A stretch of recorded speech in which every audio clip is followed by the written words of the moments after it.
ఓం నమ శివాయ. శ్రీ మాత్రే నమః. శ్రీ గురుభ్యో నమః. అందరికీ నమస్కారం అండి. ప్రతిరోజు రాశి ఫలితాలు తెలుసుకోవడానికి ఇంకా మన ఛానల్ సబ్స్క్రైబ్ చేసుకోకపోతే ప్లీజ్ సబ్స్క్రైబ్ చేసుకోండి. లైక్ చేసి మీ పూర్తి సపోర్టు మన శివోహం ఛానల్కి ఇవ్వండి. ఈ రోజు రాశి ఫలితాల్లో గోచార్య రీత్యా మేష రాశి వారు ఎటువంటి శుభాశుభ ఫలితాలను పొందుతారో తెలుసుకోవడానికి ఈ మన వీడియోని మిస్ అవ్వకుండా చివరి వరకు చూడండి. మీరు మీ పని రంగాన్ని మార్చుకోవాలి అనుకుంటే మీ ఉద్యోగాన్ని వ్యాపారాన్ని ఈ సమయంలో మార్చుకోవచ్చు.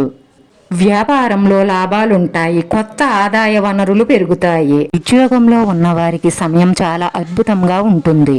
ఈ పనిని చూస్తూ మీరు ప్రత్యేకమైన ప్రమోషన్ పొందవచ్చు. మీ పని ప్రాంతం యొక్క పరిధిని పెంచవచ్చు. సామాజిక, రాజకీయ, కుటుంబ రంగాలలో గౌరవ ప్రతిష్టలు పెరుగుతాయి. కోర్టులో జరుగుతున్న కేసులలో మీ శత్రువులు ఓడిపోతారు. మీ బంధువుల నుండి మీరు ద్రవ్య ప్రయోజనాలను పొందవచ్చు. మీరు షేర్ మార్కెట్ లేదా ఆస్తిలో డబ్బు పెట్టుబడి పెట్టాలనుకుంటే ఈ సమయం అనుకూలంగా ఉంటుంది. మీరు వాహనం మీద ప్రయాణం చేసినట్లయితే వాహనాన్ని జాగ్రత్తగా నడపండి. నోటిని అదుపుగా వాడండి. చర్చలకు దూరంగా ఉండండి. ఈ రాశివారు ఓపికగా ఉండాలి. భాగస్వామితో విడిపోవడం వల్ల ఒత్తిడులు ఉంటాయి.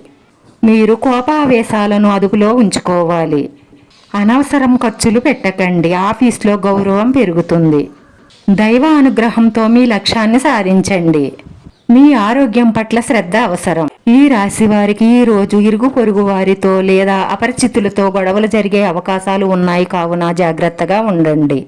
ఈ రోజు మీకు విరామం లేని రోజు కావచ్చు. మీరు ఈ రోజు ఏదో ఒక విషయంలో గందరగోళానికి గురవుతారు. మీ మనసులో ఉన్న కోరికలు నెరవేరుతాయి. ఆగిపోయిన పనులను పూర్తి చేయగలుగుతారు.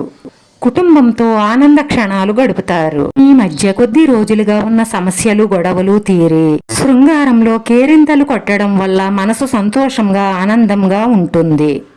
మీలో కొత్త శక్తిని మీరు చూస్తారు. ఈ రోజు ఈ రాశి వారి అదృష్ట సంఖ్య వచ్చి 2. ఈ రాశి వారికి కలిసొచ్చే రంగు తెలుపు రంగు. వీడియో నచ్చితే లైక్ చేయండి. మీ లైక్ మాకు ఎంతో విలువైంది. మీరు లైక్ చేయడం వల్ల ఈ వీడియో కొంతమందికి చేరుతుంది. మన శివోహం ఛానల్ని ఆదరించండి. అందరికీ ధన్యవాదాలండి. ఓం నమ శివాయ.